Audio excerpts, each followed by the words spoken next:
support the self-determination or statehood bills for Puerto Rico?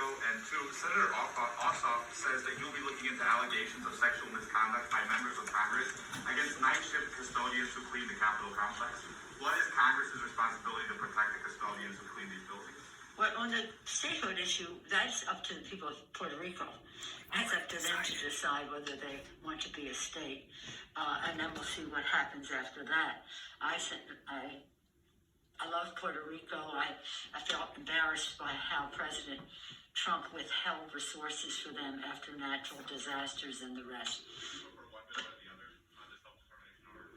No, I'm not for one bill. It's up to the people of Puerto Rico to make a decision about their status.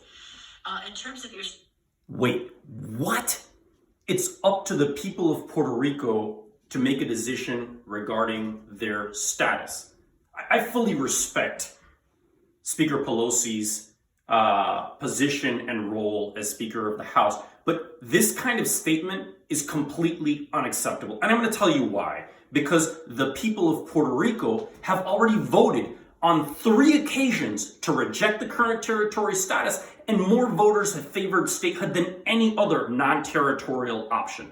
So it's really ironic and incomprehensible to me that she would stand there and say, wait, it's up to the people of Puerto Rico to decide, as if Congress could just ignore the votes of hundreds of thousands, if not millions, of U.S. citizens in Puerto Rico that have already cast their ballots saying, no, we reject the current territory status and we favor statehood.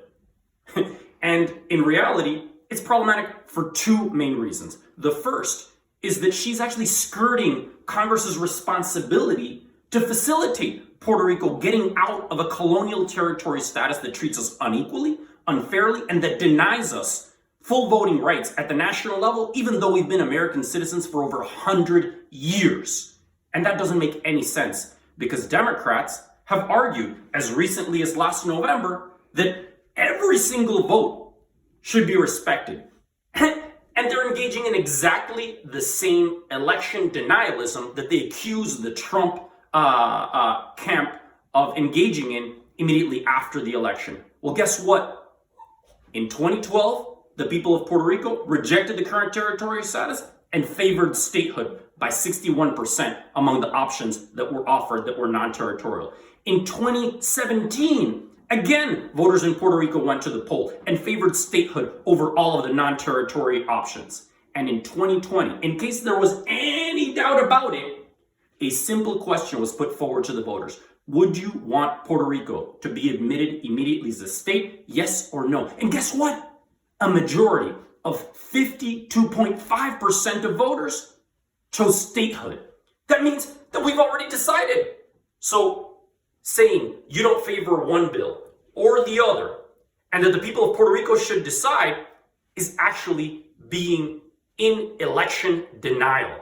And you know what? That's disrespectful to the people of Puerto Rico. So with all due respect, Speaker Pelosi, the only bill that responds to the votes of the majority of the U.S. citizens of Puerto Rico is H.R. 1522, the Puerto Rico Statehood Admission Act. Please come out in support of that. Do the exact same thing that you did for Washington, D.C. yesterday by giving us the opportunity to vote on that in the U.S. House. The same arguments used there apply to the U.S. citizens of Puerto Rico. So why is it good enough for them, but not good enough for us? I know your internal political dynamics in the Democratic caucus are challenging, but guess what? If you're really going to stand for the American principles of voting rights for every U.S. citizen, you also have to apply that equally to the U.S. citizens of Puerto Rico.